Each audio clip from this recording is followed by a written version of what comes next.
Hello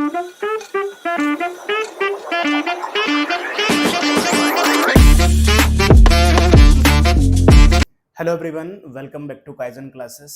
आज हम Uttarakhand current affairs की इस वीडियो में जो न्यूज़ आपके लिए लेकर के आए हैं, अगर आप किसी वनडे परीक्षा को टारगेट कर रहे हैं तो भी ये आपके लिए फैक्चुअल इन्फॉर्मेशन के रूप में महत्वपूर्ण होने वाली है। और अगर आप कोई ऐसी परीक्षा जैसे लोअर पीसीएस या अपर पीसीएस को टारगेट कर रहे हैं, एफआरओ को टारगेट कर रहे हैं और उसमें स्टेटमेंट सवाल आता है करंट अफेयर से जुड़ा हुआ, तो भी ये वीडियो आपके लिए महत्वपूर्ण रहेगी। इसलिए आप इसको बिना स्किप किए हुए अंत तक देखते जाएंगे। चलिए आज के अपने फर्स्ट पॉइंट पे बात करते हैं। उत्तराखंड में कुपोषण के प्रभाव को कम करने के लिए एक मिशन चलाया गया है। मिशन का नाम है मिशन ओजस। जब आप किसी वनडे एग्जाम को टारगेट कर रहे होते हैं तब आपके लिए सीधा सीधा एकदम से सवाल हो जाता है कि मिशन ओजस कहाँ चलाया गया है, या फिर मिशन ओजस जो उत्तराखंड में चालू किया गया है वो निम्नलिखित में से किसको टारगेट करने के लिए चलाया गया है। तो कुपोषण के प्रभाव को, मालन्यूट्रिशन के प्रभाव को कम करने के लिए मिशन चलाया गया है। ठीक है, जब आप किसी lower PCS, upper PCS, forest ranger officer, इस तरीके की परीक्षाओं को टारगेट करते हैं तो उन परीक्षाओं में जो सवाल पूछा जाता है, आजकल ट्रेंड में है कि उससे संबंधित कुछ पॉइंट्स आपको दिए जाते हैं, कथन पूछे जाते हैं, तो वो कथन आपको सही है या गलत है वो बताना रहता है। तो ये पॉइंट्स हम दे रहे हैं जो कथन के फॉर्म में आपको देखने को मिल सकते हैं। कहता है मिशन का कुल बजट जो है 3.60 करोड़ रुपए रखा गया है और ये एक वार्षिक खर्च है। ठीक, इसके बाद बात होती है यह आंगनवाड़ी केंद्रों के माध्यम से चलाया जाएगा। किसके माध्यम से इंप्लीमेंट किया जाएगा? आंगनवाड़ी केंद्रों के माध्यम से इंप्लीमेंट किया जाएगा। किस किस को मेनली टारगेट किया गया? इसमें महिलाओं को और बच्चों को पोषण युक्त आहार उपलब्ध कराने की बात की गई है। नेक्स्ट है गर्भवती महिलाओं पर विशेष ध्यान दिया जाएगा, ये इस बात हो जाती है। नेक्स्ट है यह मिशन 2 वर्षों के लिए शुरू किया गया है।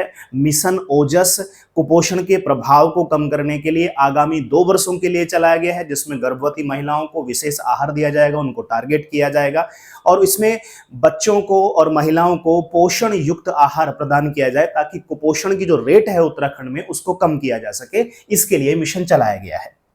नेक्स्ट न्यूज पे बात करते हैं। उत्तराखंड का रुद्रप्रयाग जिला, नाम आपको याद रखना है, रुद्रप्रयाग जिला अपना पहला वायरलेस नेटवर्क स्थापित करने वाला देश का पहला जिला बन गया है। तो देश का पहला जिला जो अपना खुद का वायरलेस नेटवर्क सेटअप कर रहा है उसका नाम है रुद्रप्रयाग। ये जो नेटवर्क है, वायरलेस नेटवर्क, ये कितने किलोमीटर तक काम करेगा? तो 250 किलोमीटर के दायरे में ये काम करेगा। किस सिचुएशन में क्या खासियत है इस नेटवर्क की? आपदा जैसी आपात स्थितियों में भी तेज और निर्बाध संचार को सुनिश्चित करेगा, क्योंकि सबसे बड़ी समस्या जो है उत्तराखंड में वो डिजास्टर की है, आपदा की है।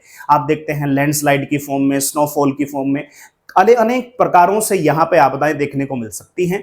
तो उन आपदाओं में भी हमारी कनेक्टिविटी लगातार बनी रहे, हम लोगों से या लोग जो है डिजास्टर मैनेजमेंट से लगातार जुड़े रहें, उसके लिए इस प्रकार के नेटवर्क को लाया जाना जरूरी था।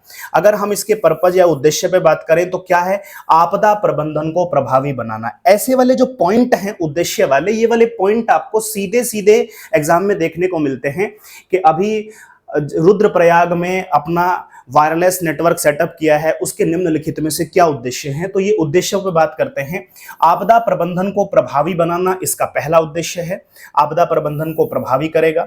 इंटरनेट से वंचित क्षेत्रों को मुख्य धारा से जोड़ना, जहां पे इंटरनेट नहीं है ऐसे स्थानों पर क्या करेगा? अपनी रीच करेगा ताकि लोग जो हैं वो कनेक्ट कर पाए सभी से। नेक्स्ट है दूरस्थ विद्यालयों में डिजिटल शिक्षा को प्रोत्साहन देना, क्योंकि आप जानते हैं अगर आपको डिजिटल शिक्षा को प्रमोट करना है, डिजिटल एजुकेशन को प्रमोट करना है, तो उसके लिए सबसे बेसिक नीड है, सबसे बेसिक इंफ्रास्ट्रक्चर है इंटरनेट। और अगर इंटरनेट ऐसा हो कि जो वायरलेस हो, क्योंकि उत्तराखंड की जो टोपोग्राफी है, भौगोलिक स्थिति है, वो आप देख सकते हैं कि यहाँ का जो भौगोलिक संरचना है वो पहाड़ी है, और ऐसे में जो फिजिकल फॉर्म में, वायर की फॉर्म में जब हम नेटवर्क को पहुंचाते हैं तो थोड़ी समस्याओं का सामना होता है। ऐसे में अगर वायरलेस नेटवर्क काम कर रहा है तो सुचारू रूप से लगातार बना रहेगा। ये हो जाती है हमारी दूसरी न्यूज। तीसरी न्यूज पे बात करते हैं जो कि पर्यटन के विकास से संबंधित है। ऋषिकेश, ध्यान रखेंगे, ऋषिकेश उत्तराखंड में देश का पहला कांच का पुल जिसका नाम रहेगा बजरंग पुल। आपको याद रखना है, ऋषिकेश में एक बजरंग पुल बनाया जा रहा है जो किससे निर्मित है, जो कांच से बनाया जा रहा है, उसका निर्माण किया जा रहा है। यह पर्यटन की दृष्टि से ऐतिहासिक और आधुनिक परियोजना है उत्तराखंड सरकार की। अगर हम निर्माण की बात करें तो निर्माण जो है उत्तराखंड सरकार के लोक निर्माण विभाग के द्वारा किया जा रहा है। और हम बात करें कि कब इसको श्रद्धालुओं के लिए या लोगों के लिए खोल दिया जाएगा, तो यह पुल 15 मई को श्रद्धालुओं और पर्यटकों के लिए खोला जाएगा। नेक्स्ट न्यूज की तरफ बढ़ते हैं। उत्तराखंड के मुख्यमंत्री पुष्कर सिंह धामी ने गंगा और शारदा, दो नदियों के नाम बताए हैं। गंगा और शारदा नदियों के किनारे धार्मिक गलियारे यानी रिलीजियस कॉरिडोर की बात कर रहा है, धार्मिक गलियारे विकसित करने की योजना की घोषणा की है। उत्तराखंड सरकार कहती है हम गंगा और शारदा नदी के किनारे धार्मिक गलियारे बनाएंगे। ध्यान रखना है, आपसे हो सकता है नदियों के नाम पूछ ले, ठीक है। उद्देश्य की बात कर लेते हैं। उद्देश्य क्या है? धार्मिक पर्यटन को बढ़ावा देना और तीर्थयात्रियों के लिए बेहतर सुविधाएं उपलब्ध कराना इस गलियारे का उद्देश्य होगा। धार्मिक पर्यटन को प्रोत्साहन देना, सांस्कृतिक और धार्मिक विरासत का संरक्षण करना। नेक्स्ट है देश विदेश के श्रद्धालुओं के लिए सुविधाएं उपलब्ध कराना। बेसिकली प्रमोशन करना है पर्यटन का। वो धार्मिक के रूप में भी हो सकता है, या जो सामान्य रूप से बिना किसी धर्म से जुड़े सामान्य रूप से पर्यटन की दृष्टि से उत्तराखंड में आते हैं, उनके लिए भी फैसिलिटी प्रोवाइड कराए जाएं। इसके लिए ये धार्मिक गलियारे बनाने की बात की जा रही। आई होप आपको ये जो करंट अफेयर्स के महत्वपूर्ण बिंदु हम आपके लिए लेकर के आए हैं, ये आपको हेल्प करेंगे। तो चलिए मिलेंगे इस तरीके से नई वीडियो के साथ। तब तक के लिए धन्यवाद।